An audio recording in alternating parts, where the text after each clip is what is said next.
Assalamu alaikum students. Today we have to finish this chapter number 7 and we will solve some of the examples from your book that will clarify some of your concepts about doing the dimensional analysis. So let us see what are the examples we have in the book. So we will start with this one, example 7-7, which is about the pressure in a soap bubble. So let us see the statement here, and you can see this figure here also. Some children are playing with soap bubbles, and you become curious as to the relationship between soap bubble radius and pressure inside the soap bubble.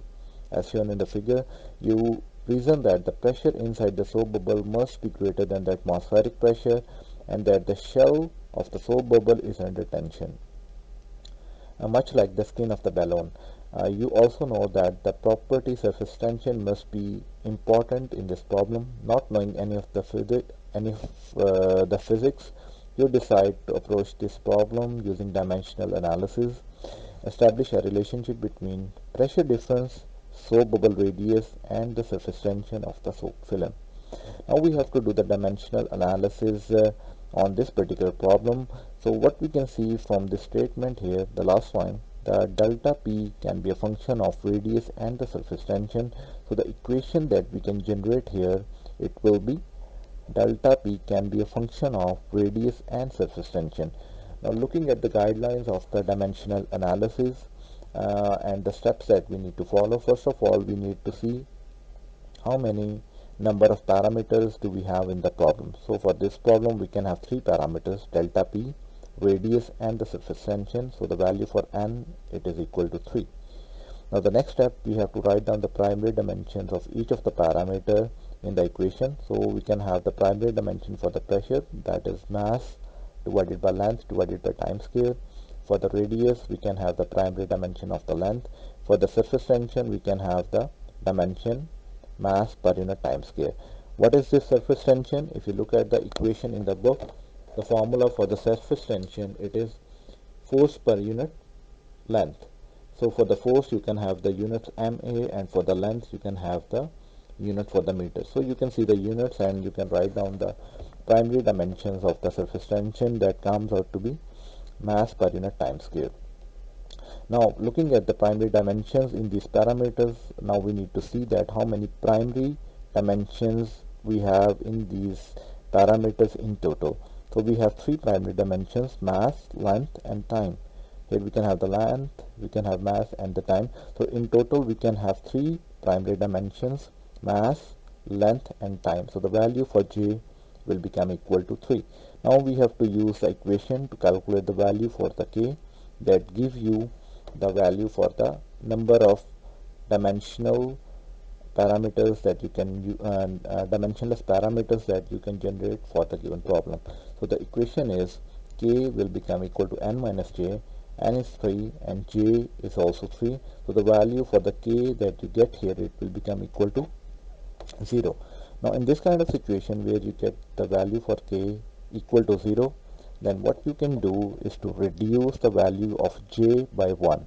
So if you reduce the value for the j by 1, the value for K that you will get here, it will become equal to 1. So the value, if the value of j is 2, the new value for the K will become equal to 1, which means that you will have one dimensionless number or one dimensionless parameter for a given problem. Now we need to select number of repeating parameters. As the value for the j is 2, so we need to select 2 repeating parameters from the given equation. So now you need to see what are the guidelines of the selection of the repeating parameters. I will repeat some of them here. First one, we cannot use the dependent variable as a repeating parameter, so we cannot choose delta P. And then we have to see what are the other guidelines, because only we have two parameters here, so we have to choose these two parameters. We don't have a choice to choose another parameters because we don't have any other list here. Okay, so we can see that we can choose R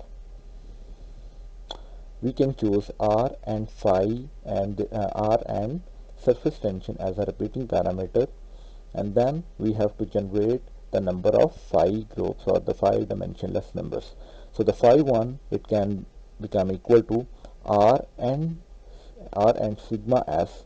R and sigma s are the repeating parameters, and to calculate the phi 1 we have to multiply these repeating parameters with a dependent parameter in the equation, which is delta p. So once you write down this equation, then you have to calculate the value for the a1 and the b1 exponents. So how you can do this thing? Phi 1, which is a dimensionless parameter, and the number of primary dimensions you have in the question, it is mass, length and time. So you can write in terms of m power 0, l power 0 and t to the power 0. And on the right hand side we can have the equation in which we can have repeating parameters multiplied by the dependent parameter to calculate the phi 1. So for the delta p we can write down the primary dimension. For the r we can have the primary dimension of L.